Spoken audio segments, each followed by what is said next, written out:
Hi, this is Dan Jurgens, and if you want to have a good time, keep listening to the Krypton Report.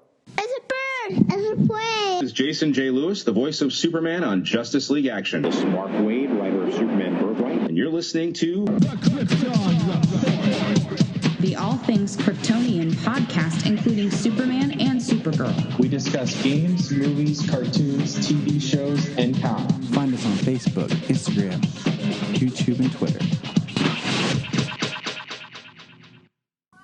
Welcome to the Krypton Report. This is our review of The Three Jokers and Death in the Family.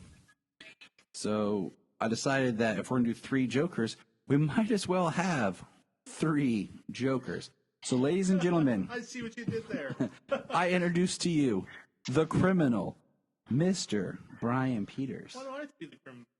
Because I said so. Because you figured out where he probably came from. Yeah, because you figured out his origin. Yeah, and we'll get there. Pretty solid. All right. And then, if you hear his voice or you see his muscles, we welcome the comedian, Mr. James Cole. James Cole. Knock, knock. Who's there? I don't know. I didn't have anything lined up. I just thought it'd be How can he be the comedian? He can't even make it happen. good enough to be a failed comedian like the Joker. And then, of course, there's the last one, which is the clown, which is me. And you know what's funny, though? Three Jokers. And, Bryan, your name's the only one that doesn't start with a J. And that's kind of sad. Because technically my first name has a J in it. So, yeah, there's no J in my name at all. It's silent at the beginning of Bryan. Jabron. More like Jabroni. Oh. So this other part I did not plan, but it just kind of happened. This is episode 193. So, yeah. Nice. Another three. But, all right, before we get into the three Jokers, let's talk a little bit. Has everybody watched Death in the Family? I have not. You didn't watch it? Oh, really? I didn't get a chance to. I did. I didn't get a chance to watch it again. Dang it. I wanted to watch it again before this, but... I mean, I still love you. I didn't mean to hurt your feelings. Well, how are we supposed to review it when it was in our notes to review and... You didn't do your homework. You didn't do your homework. So... I guess you'll have to just sit back and get spoiled on the whole thing. I guess we'll just have to pause. We'll talk Three Jokers, and then James and I will talk Death in the Family. Or, yeah. That'll probably be where I head out. Early day tomorrow. So, I guess we'll just do that then. All right. I meant to. So, let's start here. Okay, what was your first thoughts, reactions back? Let's travel back in time, guys, okay? Dark Side War. There you go. The end. This goes 88 miles per hour. The end of Dark Side War. Batman is on the Mobius chair. He's sitting there and he says, he asked the Mobius chair, what's the Joker's true name? Now remember this question. He asks, what's the Joker's true name? Next panel, his eyes are bright. He said, no, that's not possible. And I thought there was a comic book panel that said, there's not one, but there are three in Dark Side War. But it's in Rebirth. Okay. So, and when we got to Rebirth, after that panel, okay, and we first learned the idea of the three Jokers, Bryan, what was your just initial thought of this concept? Yeah. So I had taken a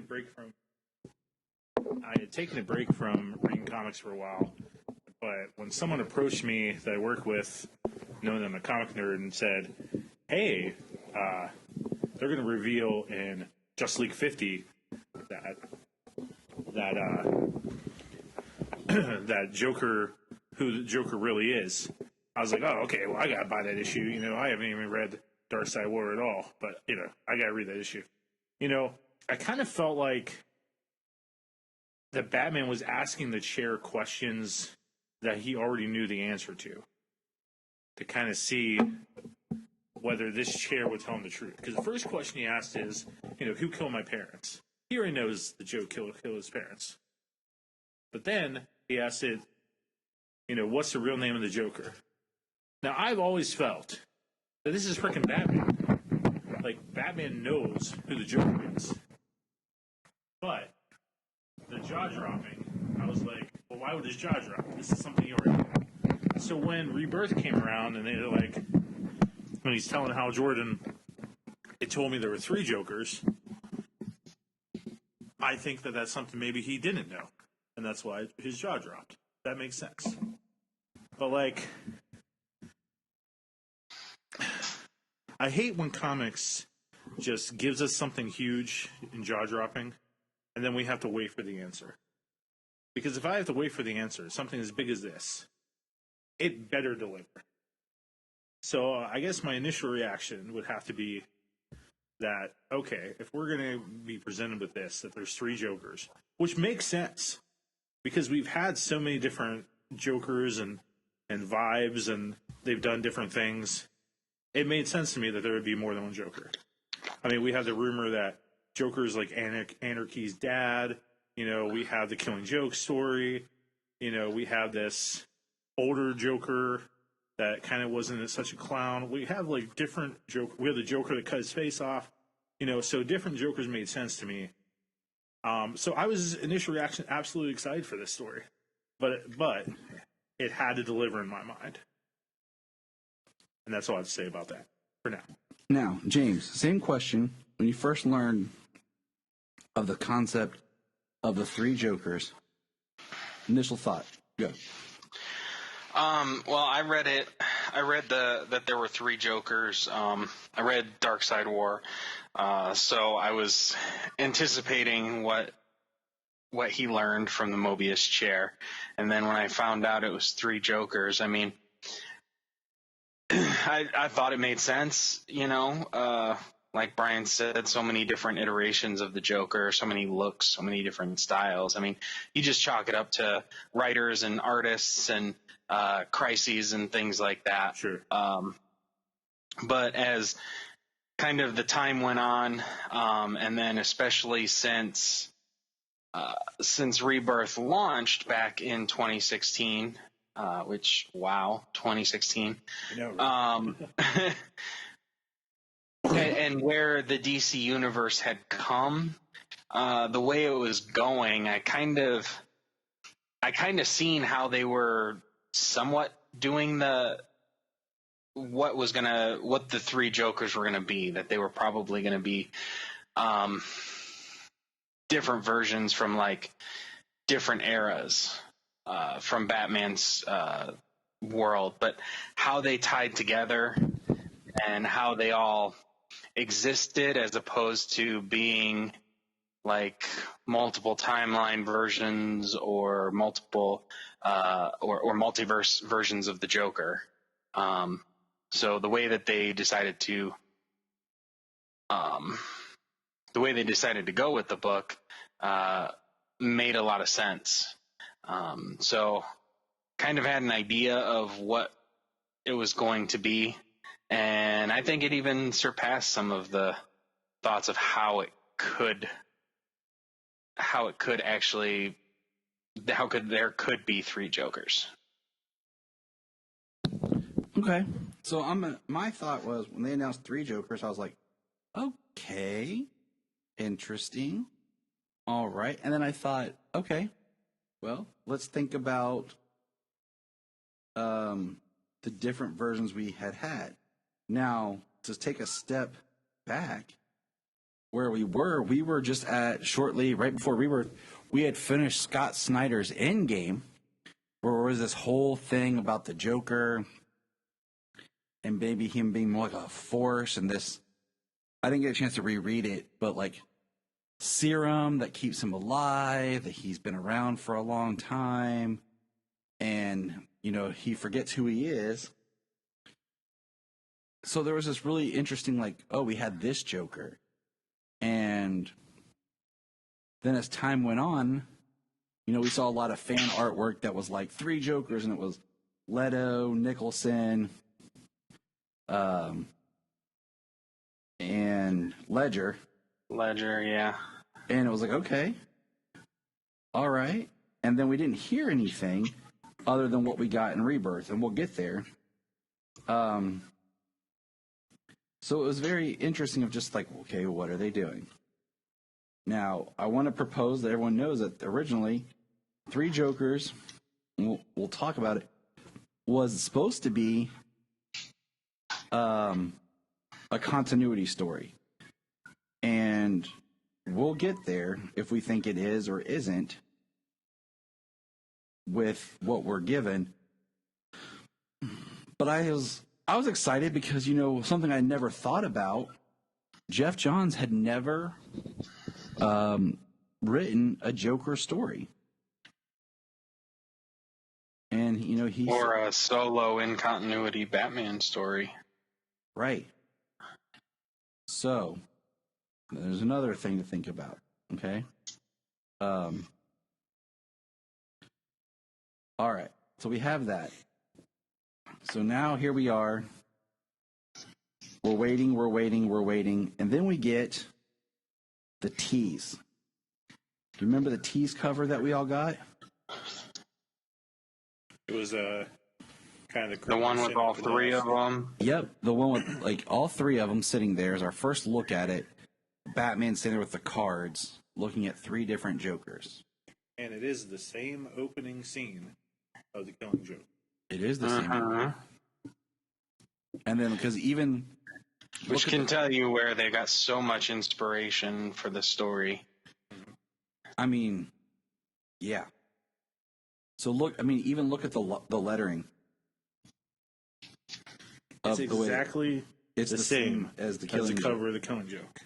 Exactly the same. So now makes you think this is a sequel. Let's jump, okay, in time to the comics when Batman is talking to Hal Jordan and Batman's sitting at his computer from the Rebirth issue. So he's sitting there, he says, "Tell me about him. I heard the chair say, 'What's the Joker's real name?' And I heard you say that's impossible." Hal says, "Why?" Bruce is like, "It doesn't matter." And he's, they're arguing, and then he says, Batman says, "It didn't give me a name." Hal says, "Then what did it say?" Batman pauses. "It said there were 3 Jokers." What does that mean? I don't know yet, but I'm going to find out. Now, if we look at the artwork in these panels, we see 3 very distinct Jokers. Mm-hmm. We see a Joker that is the current of the time, the more Scott Snyder Capullo style Joker, the more classic Killing Joke Joker, and we see very early, very Conrad Veidt. Very Conrad Veidt looking. 3 Jokers. So we have with 3 classic backgrounds. So we have 3 distinctive Jokers here now. So that is something that's very good to see. What do you think, James? All the 6 different photos he has of the Joker. Yeah, where Batman's sitting there at his desk in Rebirth, like this. See, and you can tell this is in Rebirth because he's wearing the Rebirth costume. Yeah, it has the yellow outline around the bat symbol on his chest. Yeah. I always thought that was pretty cool image there. It basically does, identify like top and bottom, like 3 different styles of Joker. So, why they picked these 3 specifically, why they picked the Killing Joke version there in the middle, and then, probably the one there on the left, the criminal version. But then they got, like, the Leto-inspired version right there on the right. Yeah, that's the Scott Actually, Snyder. the version that inspired Leto, not the other way around. So, it's just interesting. So this is where we're at. And this is where we stop. For years. 4 years. For 4 years. I mean, we hear a little bit. Let's see, what do we get? We got Fabok teased out some artwork. Let's see, I'm trying to remember who did it first. Like Jeff John said something. I mean, it really was one of those things that we kept talking about and speculating, and then much like Doomsday Clock, the world kept going on. You know, and I think this book is a lot similar to Doomsday Clock, where I feel that it was written to be in continuity, and then things were tweaked because by the time that this came out, we had surpassed when it was supposed to have been done. Just like Doomsday Clock is continuity, but we can't figure out exactly when it took place. I always say that it took place right before Bryan Michael Bendis took over writing Superman. That's the only part that really makes the most sense for me from a Superman perspective, but I don't know from all the other characters. I mean, yeah, it makes you wonder because some of the characters who are in that book, because there are so many characters in the background, but also like with the metahuman, what was it called in Doomsday Clock, where they were searching out metahumans all over the world and trying to find out who and how they were created and on purpose and things like that. Yeah, I don't remember. But then there was the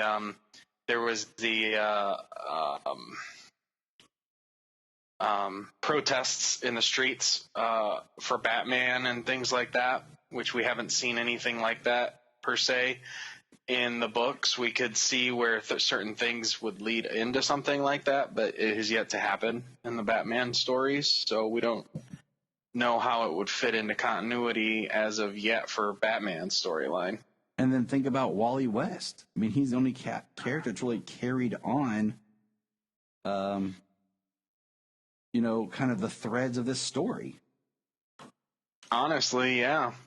I mean, it's kind of fed into, I mean, it was like Heroes in Crisis, Doomsday Clock, and then kind of fed into death metal.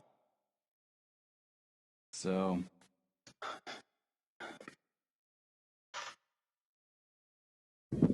I mean, that's where I'm going to kind of put my stamp on this, because if I had to pick a point in continuity where this takes place, I would say it takes place right at issue 1 of Rebirth, right in that time frame, because we know this takes place with Barbara, Jason, and Batman.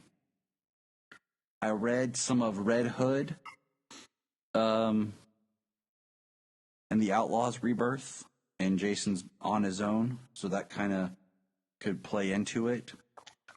But other than that, I mean, you know, Batman's costume's different. It's not exactly the Rebirth costume. It's a little different. It's more right along with what Fabok was drawing at the end of Justice League. His Batmobile and everything, so it kind of plays into where it could take place. You know, it's before Joker War, which has been the biggest Joker thing in recent times, because in Rebirth, mainly most of the Joker stuff was more like flashback, like the War of Jokes and Riddles. But let's get into the books. The interesting thing is with the art is I really like Red Hood's costume in this, where he's kind of like got his own Robin suit, but he's still got the Red Hood, he's got his guns, he's got his jacket. It looks very much like Clayface's version of bringing Jason back in Hutch. That's kind of what I thought it looked a bit like at sometimes, like especially with the mask and the face when he wasn't wearing the hood. All right, so let's get into the books. But first, very quickly, we'll just throw this out there. 1, James, just a quick summary. How did you feel about Three Jokers? First book, loved it.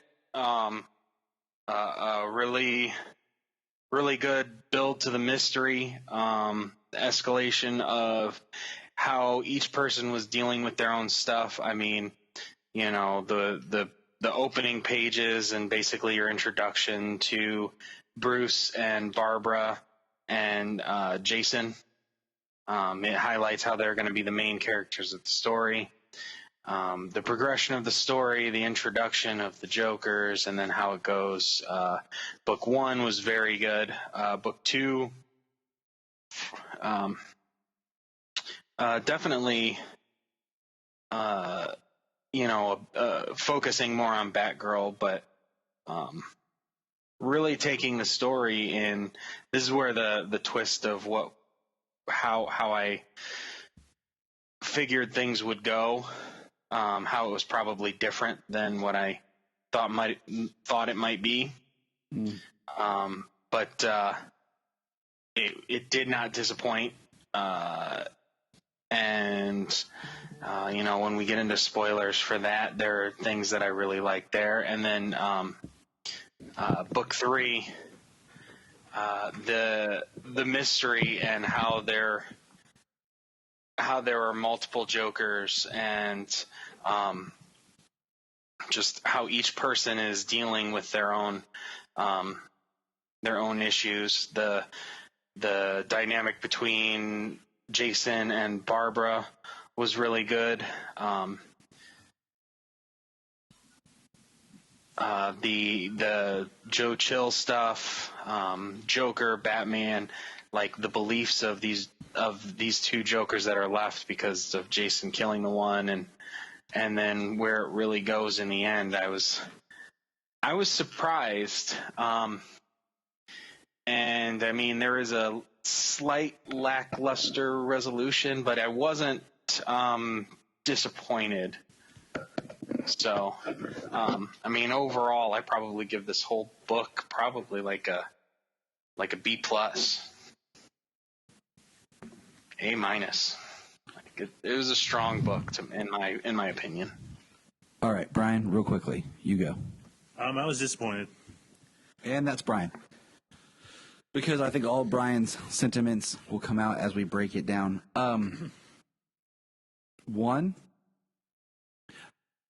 first read, I was a little like, I wouldn't say disappointed, but I kind of wanted a little bit more. And I'll point out what I would have liked. I do have more. Oh, Brian has. I know you do, but it's going to be. No, it won't be that. I mean, I promise you. Issue 1 blew me away. Okay, I'll let Brian talk. Fine, go. Issue 1 blew me away. It went right into showing that there was 3 Jokers. It didn't play around with that. It made it a Jason. Like, I loved how it started with Batman looking at, like, Alfred taking care of Batman and looking at the scars. And, like, this is a scar that Scarecrow caused with a pitchfork. This is a scar that, Bane caused when he broke his back. Like, we were getting a real psychological trauma here and healing. And I was like, Jeff, man, you're blowing me away. And Favok with his art just blowing me away. Then we get to Barbara, with her on the treadmill and getting flashbacks to certain things, with him being shot. And then we see Jason with the scar. Like, we're getting the deep psychological stuff. I was blown away. And then when the issue ends with Jason just blowing the clown's head, he blows his head off and saying to Barbara that you never miss. Like, you could have stopped me, but you never miss. That blew me away. I was so excited. Issue 2, where it starts with kind of the comedian kind of thinking about his family. I even said to you guys, what if that's not fake? What if he does have the family somewhere? And you guys were like, I don't know. But, the second one gave me so many more questions. The criminal Joker, said, like, I've been around since the beginning. It gave me so many questions. How's Joe Till go into this? You know, he has cancer now. Did the Joker give him cancer? Like, so many questions. And then the third one, I go in with all these questions wanting to be answered. And, yeah. So I was disappointed. Tyler, sorry. No, I feel like... But it started with a bang. It sure did. I agree. Issue 1 was great.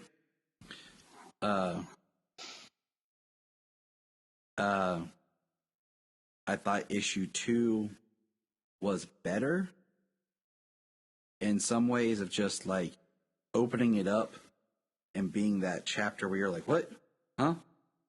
But then I kind of was like, all right, what am I going to get out of the last one? Because there's no way that they're going to be able to like wrap up everything. Yep. And leave us completely feeling satisfied on every level. I mean, it's impossible, especially with something this big, with characters we've had time to think about, grow with, mellow over.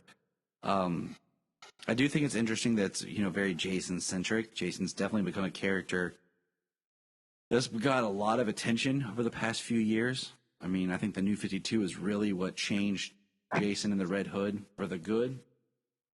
And we see that, you know, through line continue.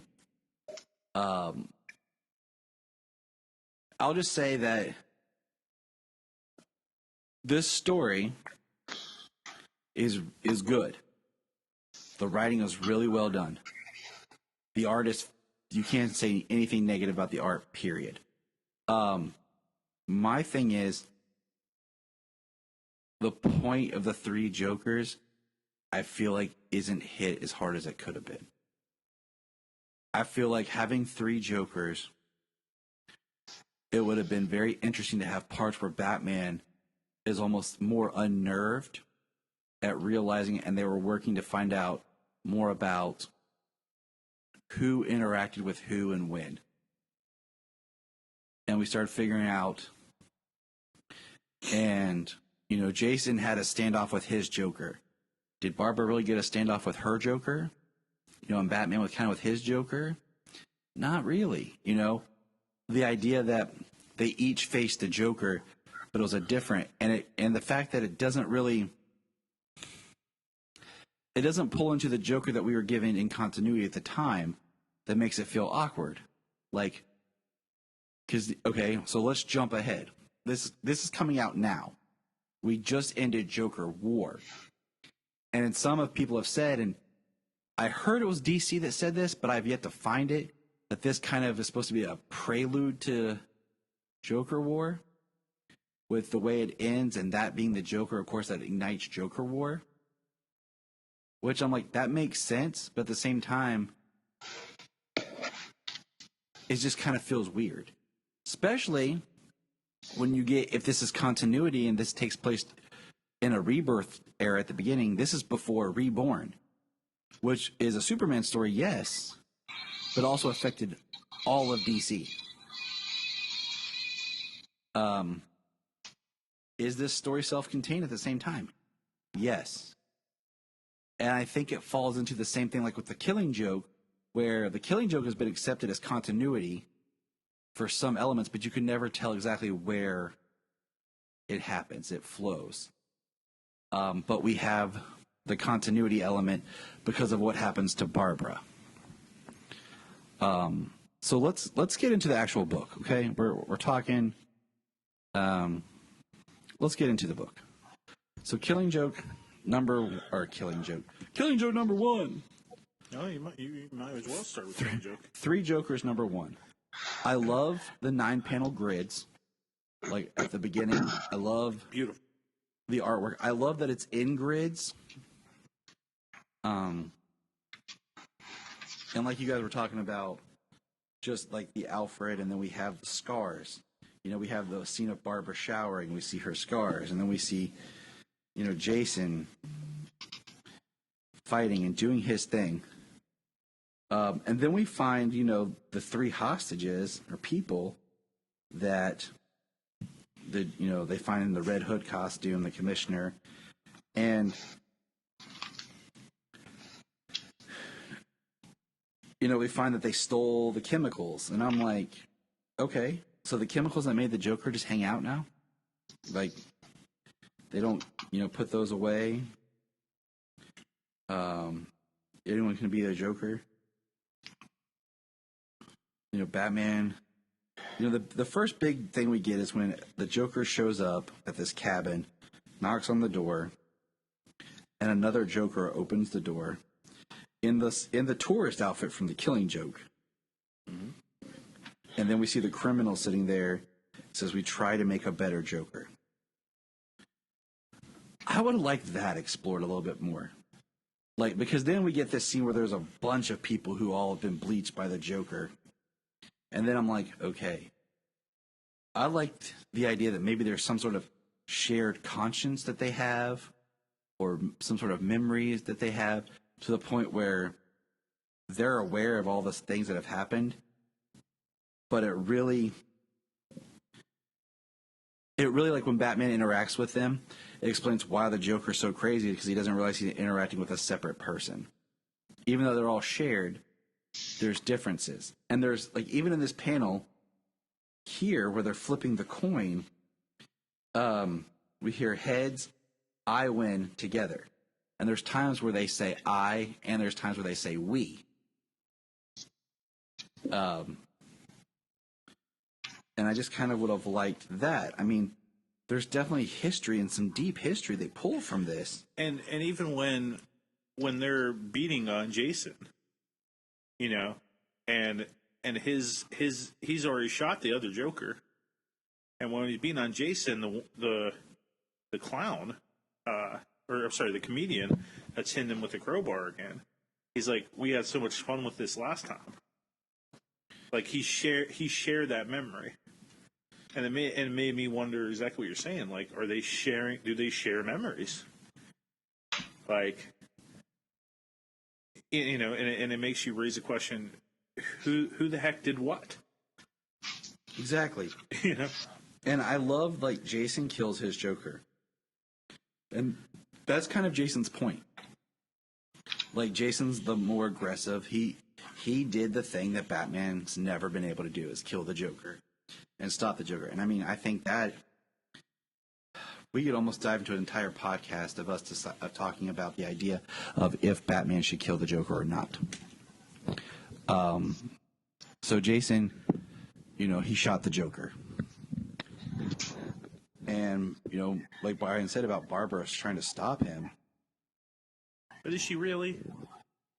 She's not. That's the thing. She sees the Joker. She doesn't realize that that's not her Joker, but it is the Joker. And so Jason takes him out. And Jason, he's the one that's experienced more trauma than any of them. And this story is highly reflective on that. And this is what the Red Hood is made to do. This is what Jason as the Red Hood is made to do.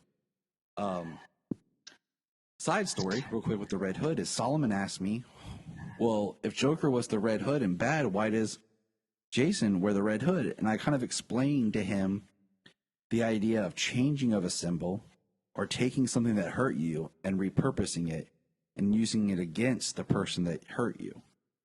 And he was like, yeah, I don't get it. But he's fine. Yeah. I mean, this,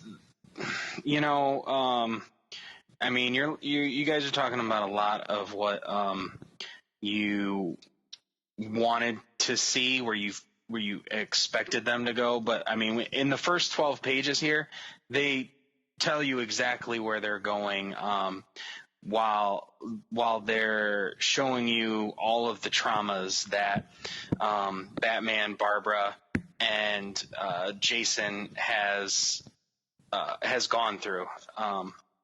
And by the end, when we get to the end, and because the first book is mostly about Jason's trauma, the second book is about Barbara's trauma, but how she recovered from her trauma. She came back stronger, whereas Jason, it broke him down, and he had to build back the only way that he could, because he was alone. He didn't have a support system around him, and they discuss how that, because nobody knew he was alive. But then in the third book, they discuss Batman's trauma, and the Joker believes that because this is his worst trauma, this is what created him, that this is what's going to break him, that he's not complete without a Joker, that he's not complete without the perfect Joker being a part of his the trauma that created him. But in the end, when he actually saves Joe Chill and discusses with him, and he even visits him in the hospital bed when he dies, he gets the letter from him, he holds his hand. Bruce has actually gotten over his trauma. It's the trauma that started it, and it's the trauma that drives him to this day, but it's not the trauma it's not what eats at him every single day. It's not what his mission, it's what his mission was based off of, but it's not the only thing that drives his mission anymore. And the Joker can't look past that either. I mean, they told you, they addressed what this story was going to be about, was these people's traumas. So I don't know. Thinking back on it, I mean, I had different thoughts about what it could be, but I don't know. When I got the book and I was reading it for the story that they gave me, not the story I was hoping to see. And maybe that's why I'm a little less negative on it. There's not much I actually feel is negative about the story. Book one was very good. Book two, in my opinion, kept pace, very personal between the three characters and between the Jokers that they have. And then in the third book, I mean, it was still very personal between our three Bat family characters and then the Jokers. No, I agree. Especially what happened with the Jokers when we get there. I agree with you. And a lot of pretty much everything you said. My thing is time. It's just kind of like Star Wars. You gave us the original trilogy. Fans had years to talk about and build up ideas, and then you give us the prequel, especially episode 1, and we're just kind of like, what?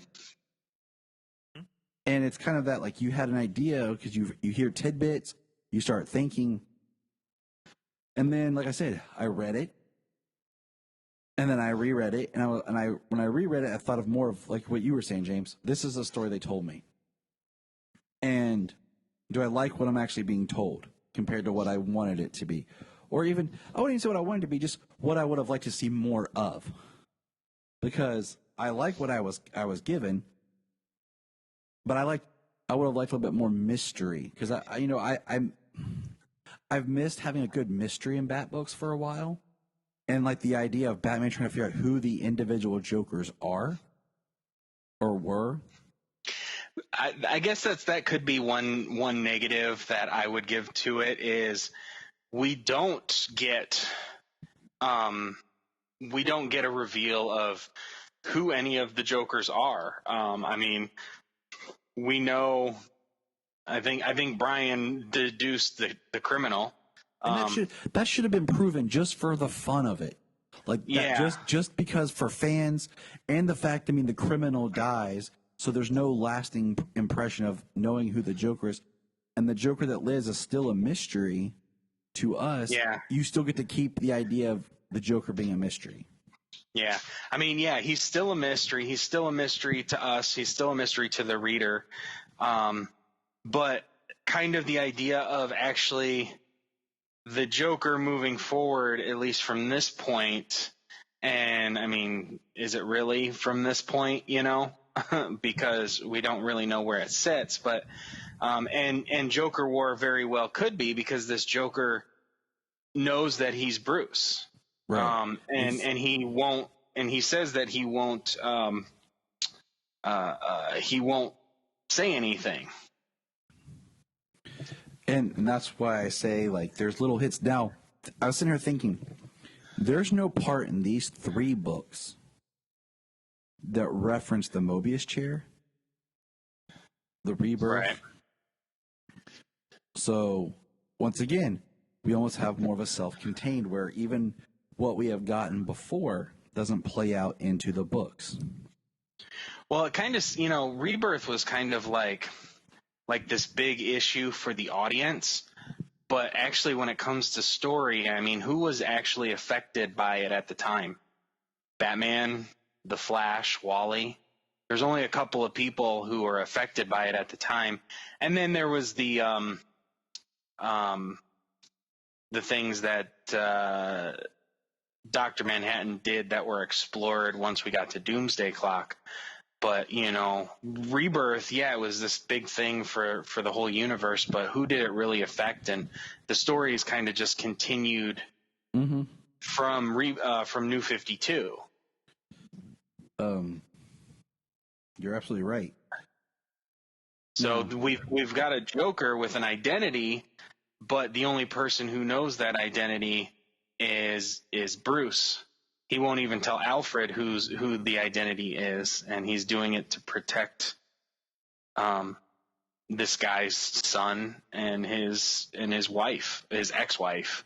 So let's jump to that. Let's get that out of the way because I feel like we're trying to tiptoe around it. So basically, and then we'll kind of back up. In the 3rd book, no, we'll take a step back. The 2nd book has a cool scene of the Joker coming home and kind of talking to his wife and son. Okay? It's the wife from The Killing Joke. Okay? Now, as I was reading, it's like, wow, that's really crazy. Okay? That's really cool. That's kind of weird that that's playing out. Hold on here. Bryan is showing, we're looking right here, we have our Killing Joke book out, and we have our 3 Jokers #2 out as well.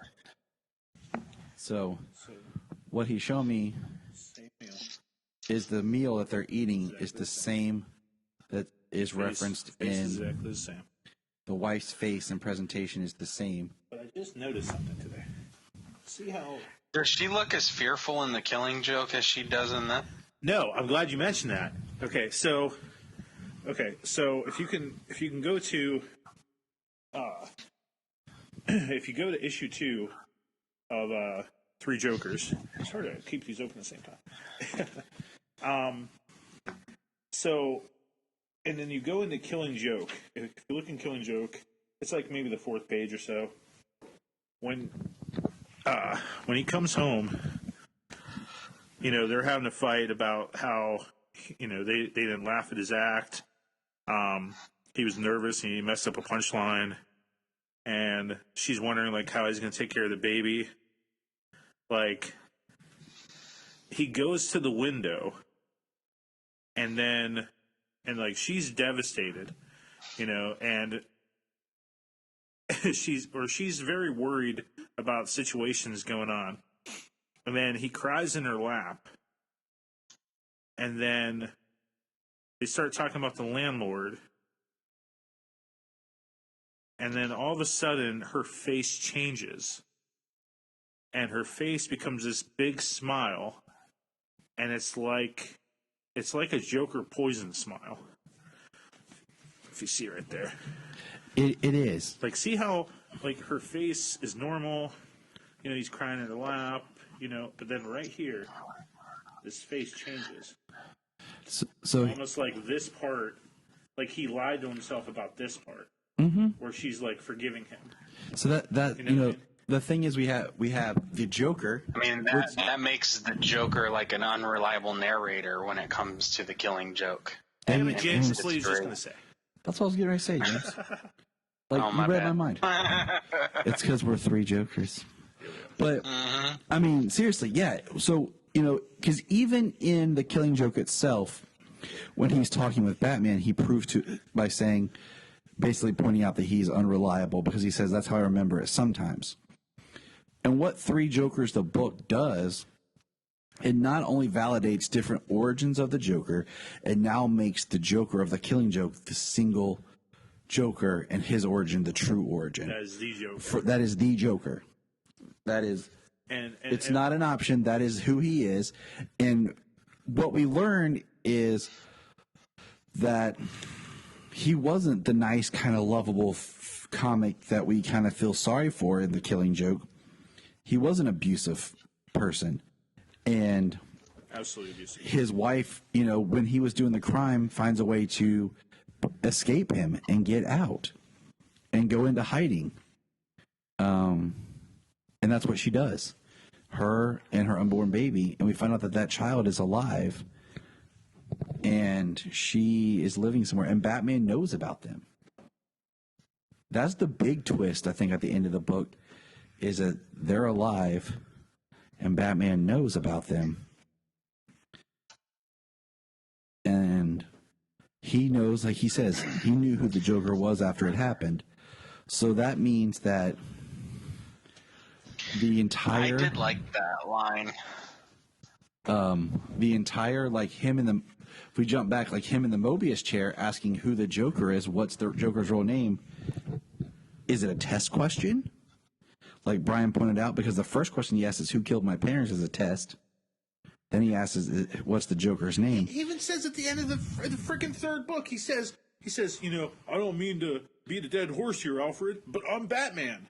I knew who he was within the first week. And we see that the suitcase that the woman has as she's leaving. That's what I gotta bring up. Have to bring that up. Is JW. So the initials of somebody is JW. Is it Jack White? His alias that he uses all the time. Is that really his name? Is he Wayne? Don't say that. Dang it, Bryan, now that's in my head. That's crap that they fed us before. It is crap. It's all crap. Now, another thing. Of course, I have so much to say. I understand the Joe Chill angle and like him working through that trauma, but I kind of felt like it changed the story a little bit, and in a lot of ways, that was Batman's trauma that he was working through. But I felt they put a lot of emphasis on it. I think we're missing something here. Are we going to talk about this frickin' Jason and Barbara? Yep, that's where we're going. We're working backwards. Thank you. So we kind of jumped to the end. Because that was bringing up an issue too. Because the part that got me, it's bullcrap, is is when they're in the theater and there's like all the Jokers that come running out, where it just shows that they're making like people in chemicals and they're going crazy. Mm-hmm. And Jason and Barbara are fighting. Now, so let's bring it up. The scene where Jason kisses Barbara and they kind of have this whole relationship. It's in a towel. It's like James and most of his love interests. Yeah, I mean, this I think James was the undisclosed model for Jason Todd. Absolutely. Like, they're just like, James, all right, put this towel around your waist. All right. Just stand there and smile. All right. Jason's file back. He's just going to draw you a little bit.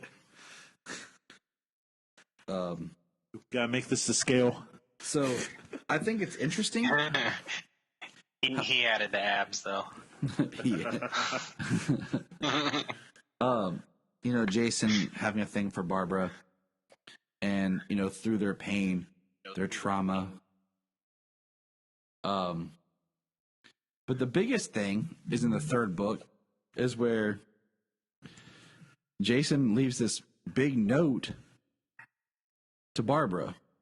Preposterous. Now, first of all, okay, one, I was not on board with the idea that, Jason Todd's going to be the new Joker. I thought that was too obvious.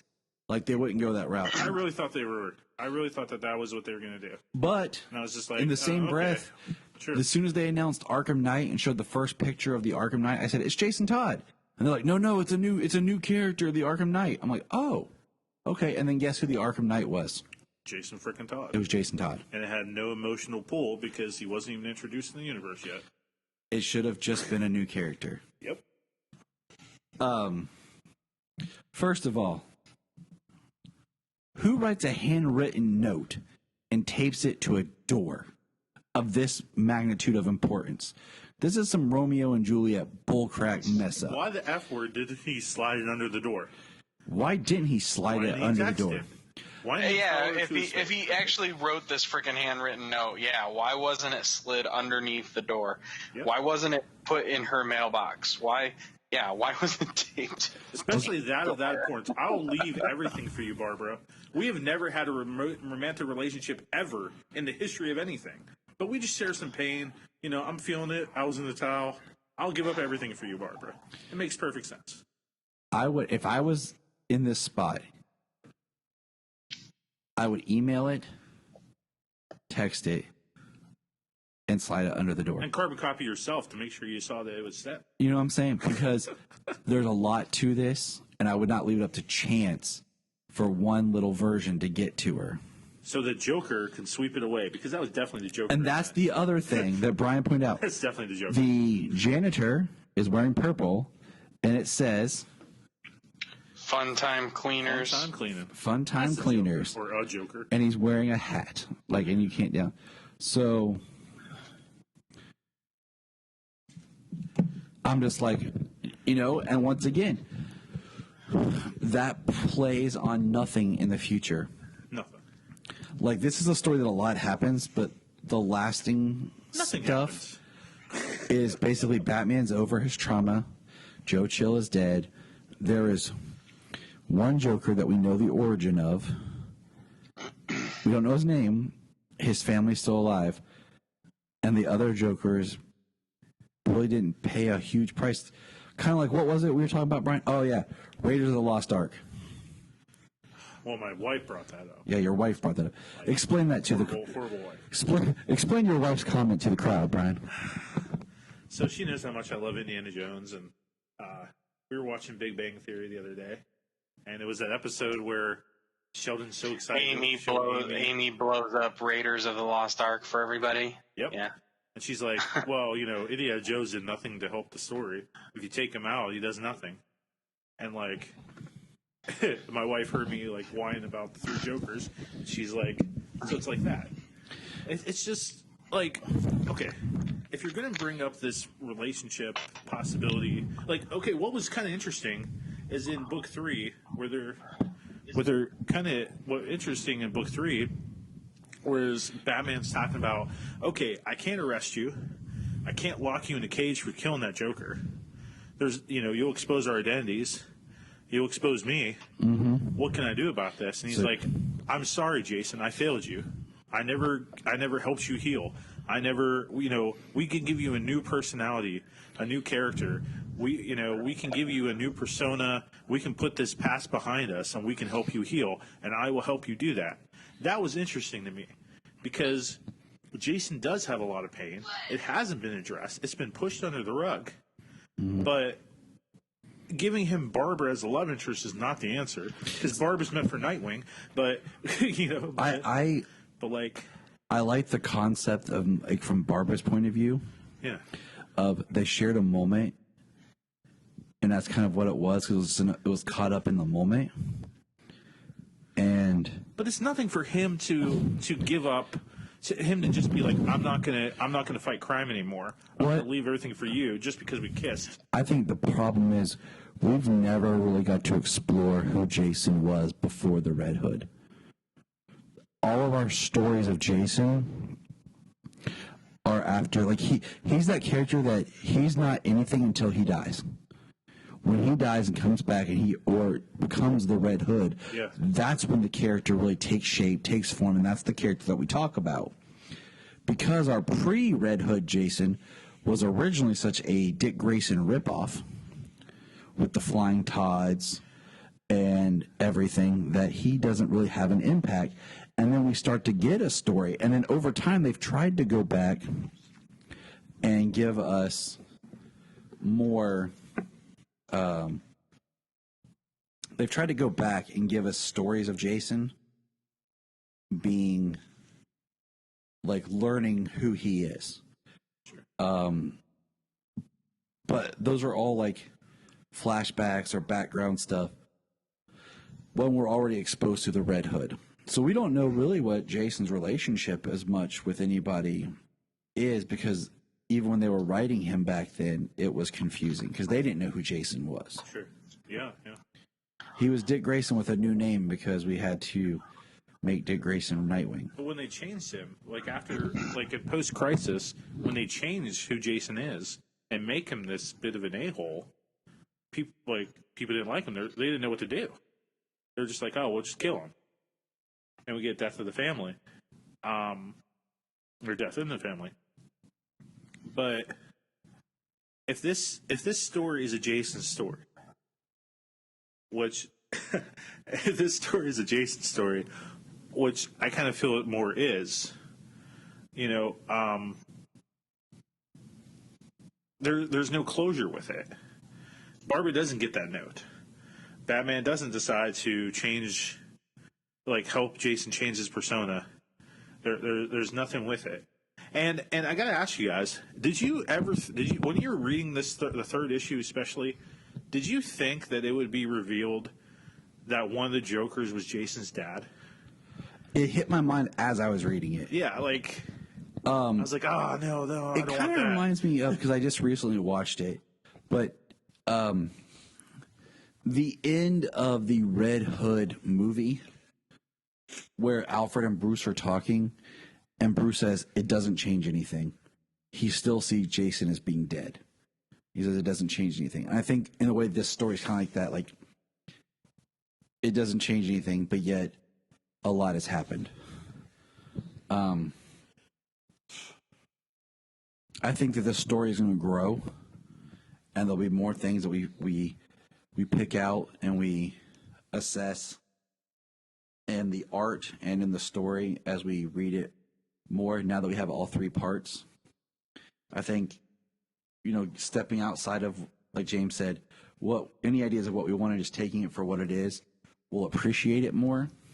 I think it's very hard if you would have just handed me this book and let me read it straight, I probably would have loved it. But the fact that you told me this and gave me a little bit and then made me wait 4 years. My daughter was not born when this book was announced. Have you guys had a chance to listen to Jason Fabok in an interview on Bat Force Radio? No.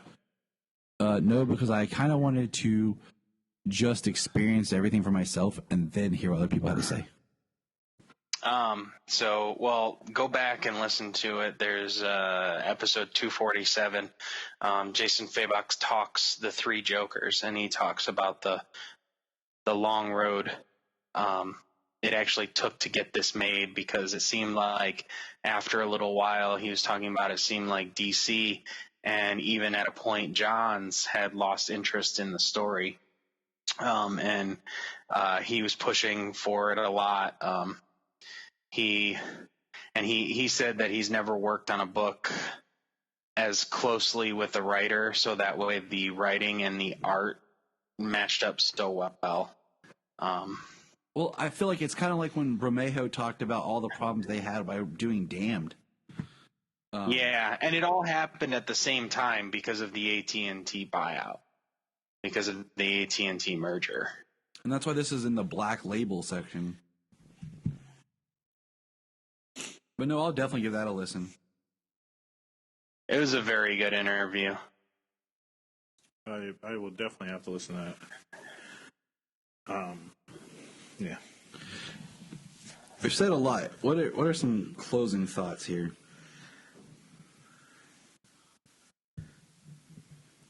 Do we have some closing thoughts?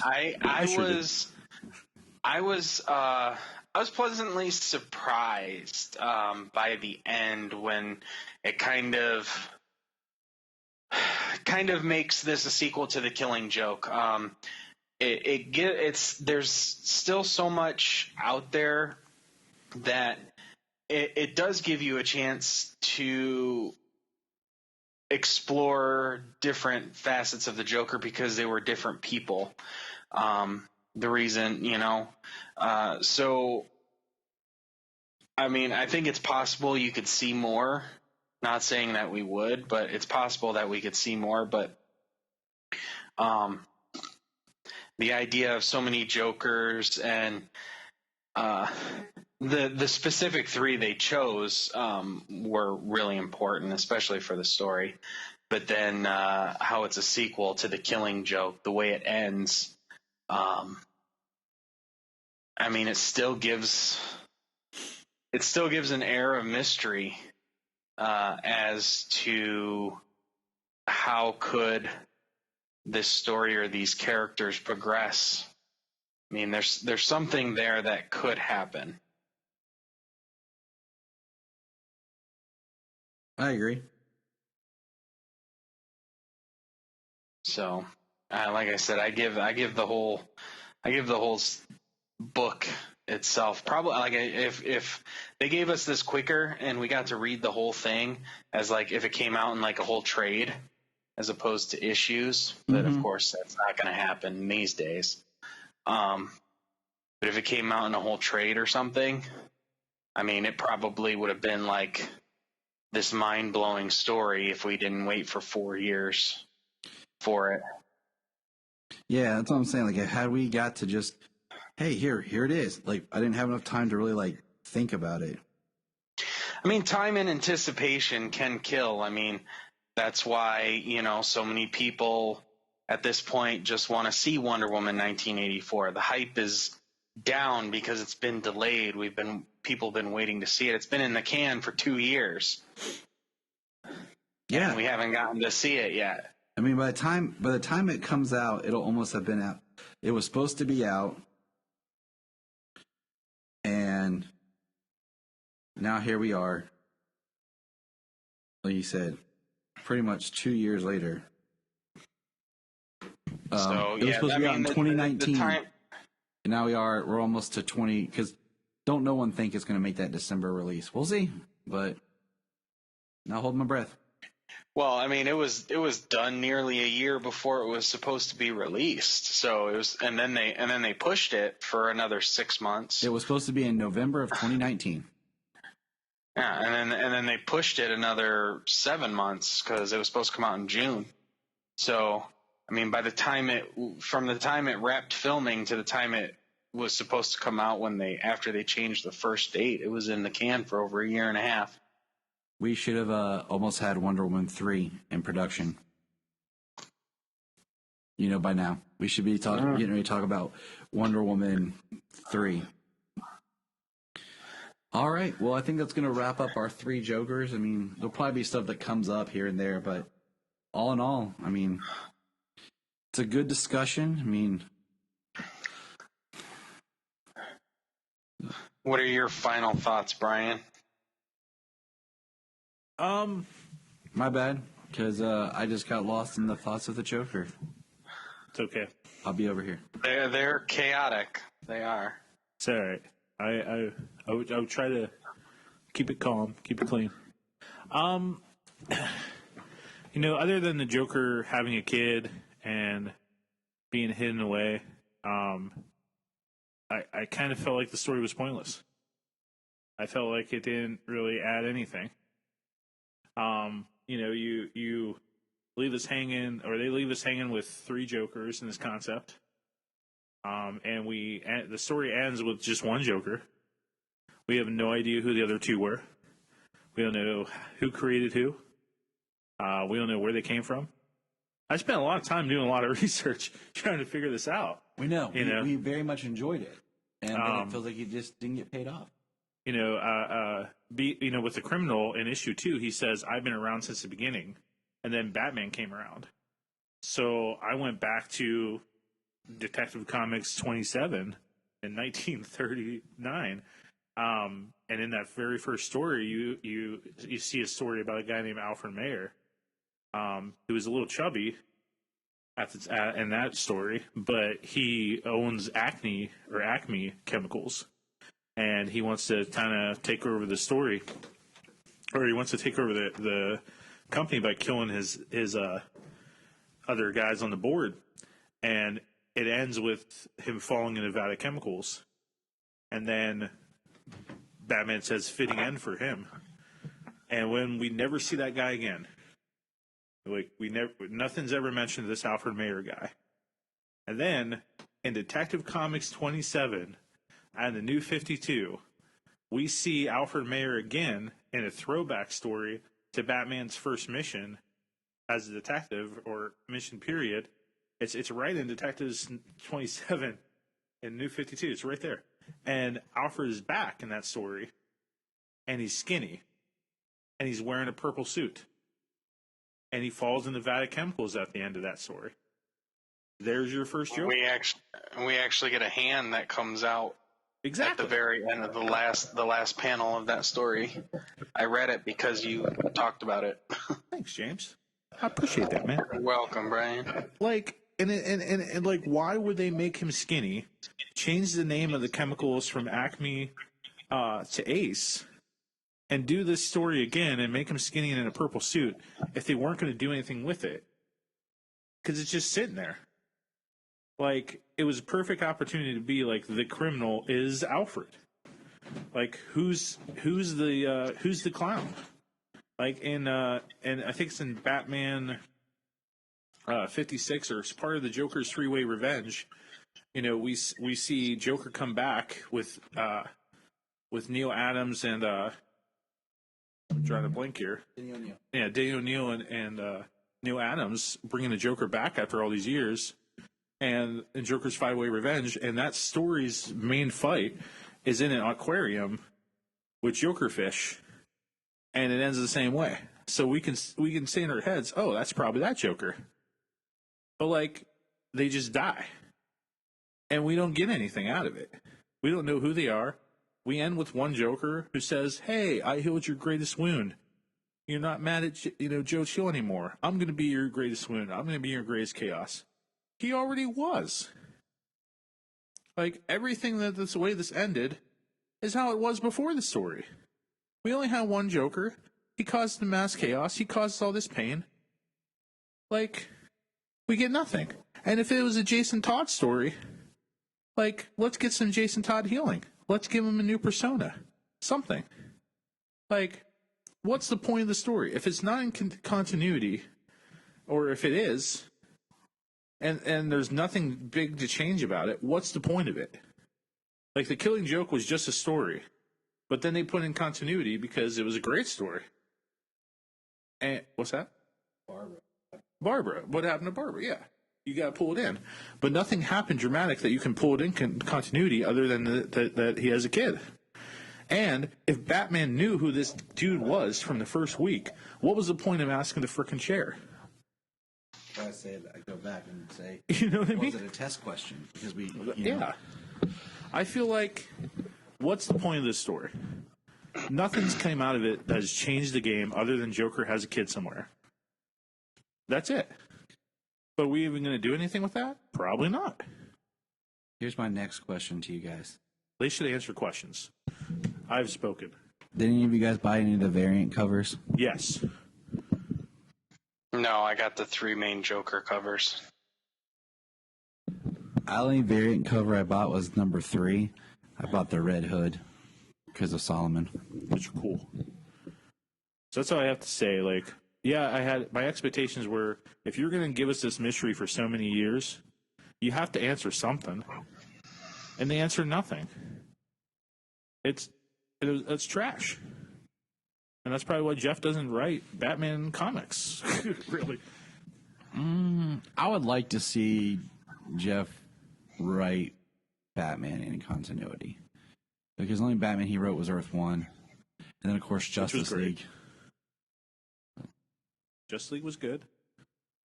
But, like, I don't know. I feel cheated. I feel like we were cheated.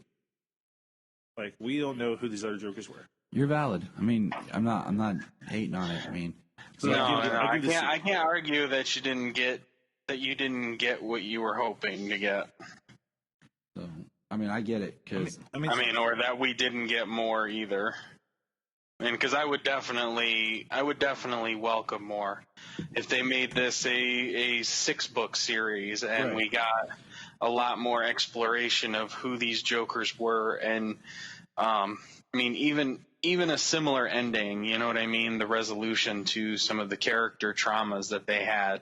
I mean, in the end, the book is titled Batman, 3 Jokers. So we do kind of get a resolution in the end of Joker thinking, because he knows who Batman is, he knows what his, quote unquote, greatest tragedy is in his life. It's not his greatest tragedy anymore. I mean, it's what drove him, but True.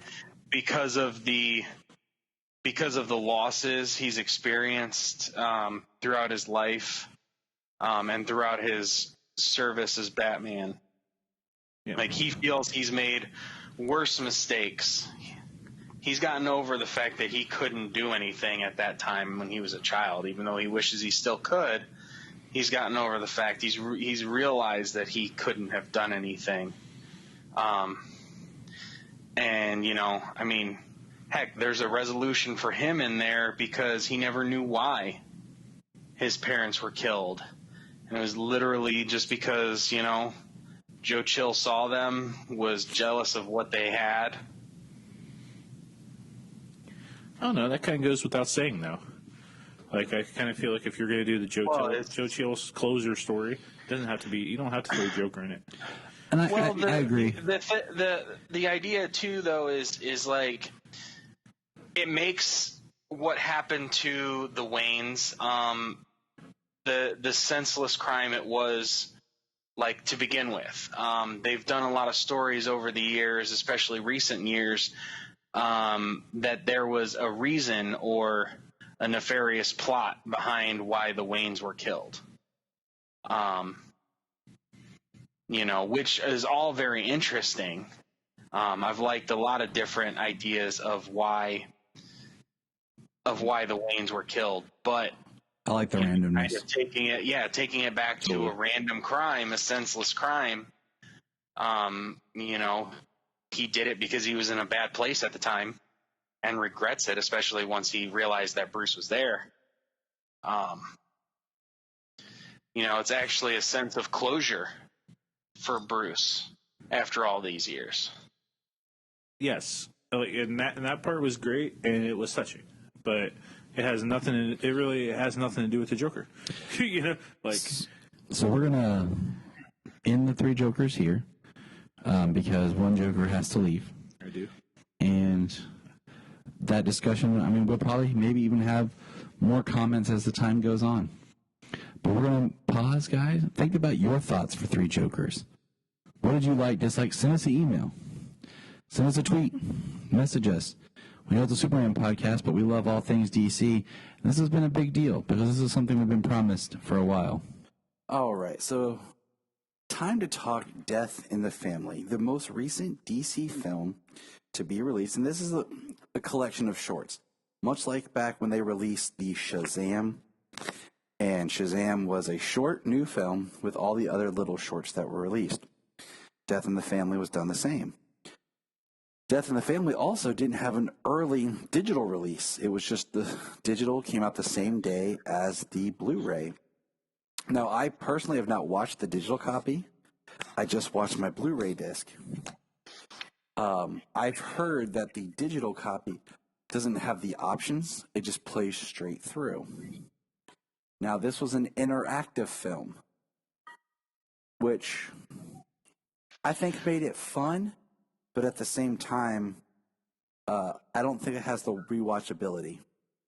No. Well, the thing I heard from the digital is the digital, literally the short they give you is the recap of Red Hood and then the end, like the added stuff with Batman or with Bruce talking to Clark. I mean, that's like literally the short, which is like, what's the point of that? It's in the special features where they have the other like 4 endings or whatever. I could have swore I said there's like 7 endings when you go through. Yeah. But that's making all the different little choices, Which Janine and I did. And that was cool. But it just, okay, first of all, I made the dumb choice at the beginning of picking the option of he dies, and it just ends up being the Red Hood recap, Red Hood being explained to you by Batman. And I was like, okay, this sucks. Because after that one choice, there's no other choices. The only cool part was at the end, you find out he's sitting there talking to Clark Kent. And it's like a 20-minute recap of a movie that you'd rather just watch the movie of. Exactly. And then add that little thing that Bruce tells him at the end, so you get a nice little thing, interaction. But even that might, spoil the end, because the way the ending of Red Hood ends, it's like that's the moment to go out on. So, but freaking make you cry as credits roll. If you pick Jason Cheat's death, Jason basically has a mental illness. He becomes, he starts wearing the bandages and looks more like the way he did, quote unquote, in Hush. And then at the end, Talia shows up with Damien as a baby and basically presents it to Jason to raise. We also see him being brutal. We see him behead the Riddler, like in a cutaway scene. Like we just see the Riddler with his head off.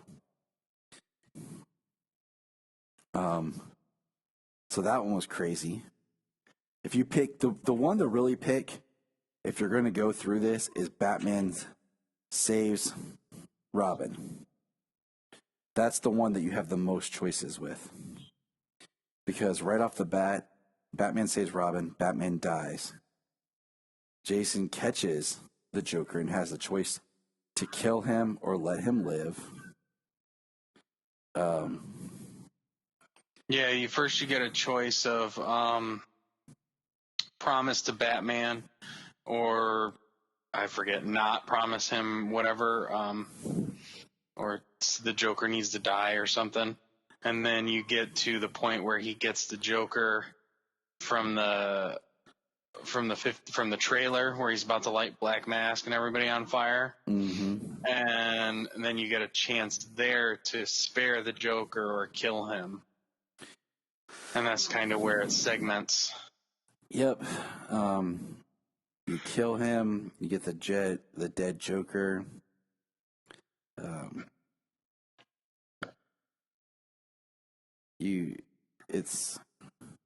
Isn't that where he goes forward as Red Robin when you purposefully try to kill the Joker? Yeah. And then if you try and spare him, but then it goes back and shows like how mentally unstable Jason is, and he shows more.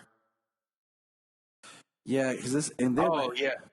Yeah, so sorry. It's when Bruce dies, you pick one, and he goes on as you pick the Promise, and then he goes on as Red Hood to get to the Joker, and then if you pick Joker needs to die or whatever, he actually meets up with the Joker, who's kind of disguised as a real person, who kind of doesn't have the lust for killing as he once did because there's no Batman around. And Jason kills him in the diner. Yep, and then you have the choice of fight your way out or surrender.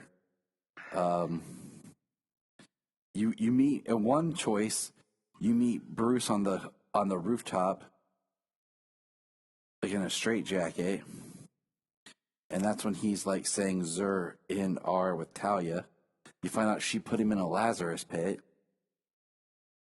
And then you have the choice to fight Batman, and he either kills you or you kill him.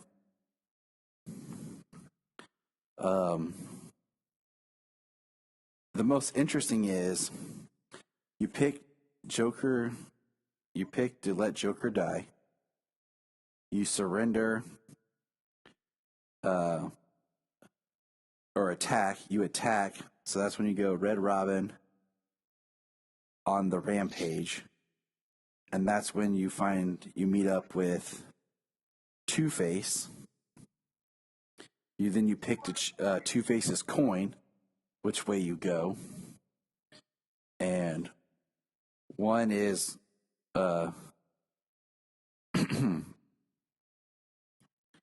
you end up meeting Tim Drake, who talks you out of killing Two-Face, who goes on to become Bat-Kid.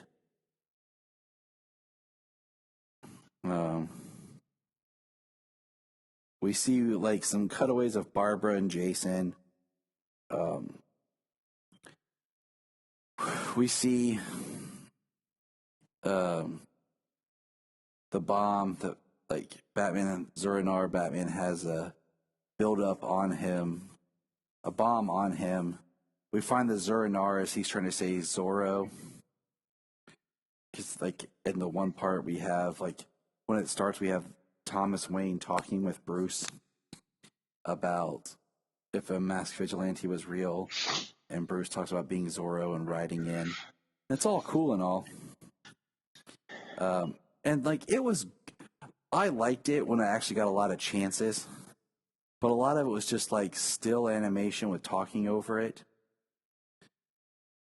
And then we reused some of the same footage. Like one of the options where Jason, I think like you said, the promise, where you don't think he's killing anybody, but then the Joker reminds him and he goes back and thinks, and it shows how he brutally killed everybody. It brutally killed everybody, like worse than he did when he did it on purpose as Red Hood. So, and I mean, it was fun. Once we got the choices, like I hate how I picked it, but I kind of wish it played out like there was an option to just play it out straight. Because choose your own adventure can be cool. I understand why they did it with this story, because they already had a lot of the footage that they just pulled directly from Under the Red Hood. They didn't have to create as much new footage. And at the same time, I kind of wish... I was never like a choose your own adventure type book reader. It was never my thing. Yeah, I mean, as it is with stories, you know, I mean, you know me, we've been talking long enough. I am very good at just like kind of leaving my expectations at the door. When I finally pick up a book to read, I sit down to watch a movie or something, I'm interested in what I'm being shown, what I'm being told. Yeah. I'm not interested in what I wanted to or what I expected to happen. You know what I mean? I'm very good at kind of separating the two. It's just natural for me. You know what I mean? And it probably is why I have so much enjoyment out of a lot of things that people don't. But yeah, choose your own adventure. I mean, the stories are cool. They're these little what if stories, and they were creative. I like a couple of the ways, but you know, a lot of it is just, I mean, none of it goes anywhere. There's nothing really to it beyond what you see. And then, you know, it's just what if tales that have a very finite end. And then, I mean, you don't get anything extra out of it, you know, and the rewatchability isn't there.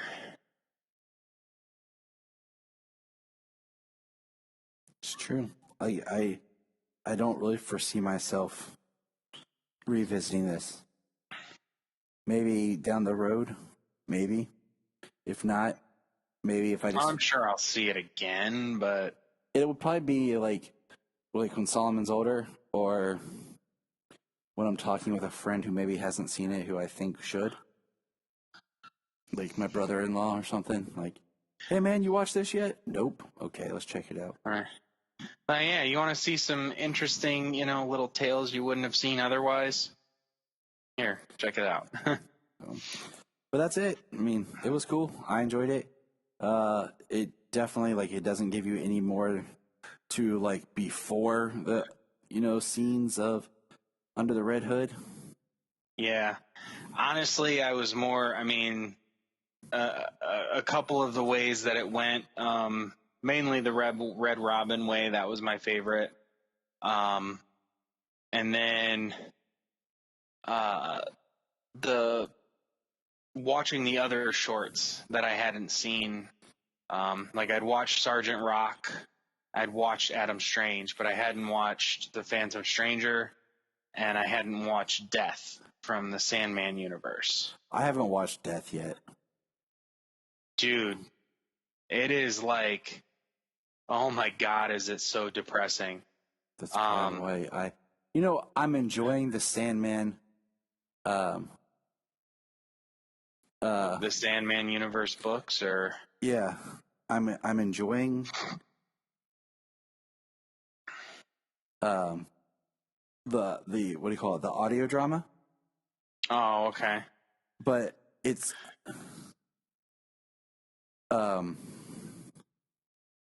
don't get to listen to it always, but I just can never get into those books. Yeah. It's like everything, it's not going to appeal to everybody. Granted, it's a short, so you're not going to invest too much time, but it is it is so depressing, but it is actually really good. And then just in the end, it's like, damn, like, wow, but what the hell, man? like for real. It's like reading The Crow. Man, this is good. Man, this is depressing. Right. It is. Yeah, it was very well done.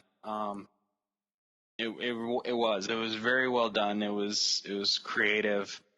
And then just, the way it ends, it's like, wow, like so much emotion in such a short animated story.